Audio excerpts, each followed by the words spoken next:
ប្រអប់មួយម៉ាស៊ីនសម្រាប់ Farm Game Arena of Valor តា S10 លេងបានឡើយទេមានមនុស្សជាច្រើនសួរថាប្រអប់ S10 អាចលេង Arena of Valor បានរលូនទេចម្លើយគឺល្អណាស់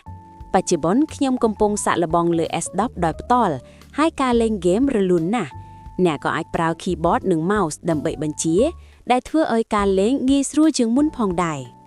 បើអ្នកកំពុងស្វែងរកប្រអប់សម្រាប់លេងហ្គេមឬ farm model ដូចជា S10, Note 10, Note 20និង S20 គឺជាជម្រើសល្អណាស់បច្ចុប្បន្នខ្ញុំកំពុង set up ប្រអប់ឲ្យអតិថិជននិងសាក់លបងជាមួយ Arena of Valor ផងដែរ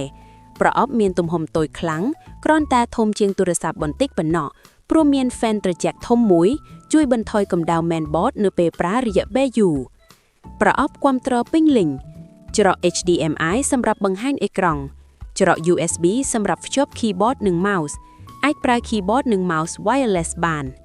បទពិសោធន៍លេងហ្គេមរលូនបញ្ជាបានលឿននិងត្រឹមត្រូវបើអ្នកចាប់អារម្មណ៍ឬចង់សាក់លបងអាចផ្ញើសារមកខ្ញុំបានខ្ញុំនឹងជួយណែនាំលម្អិត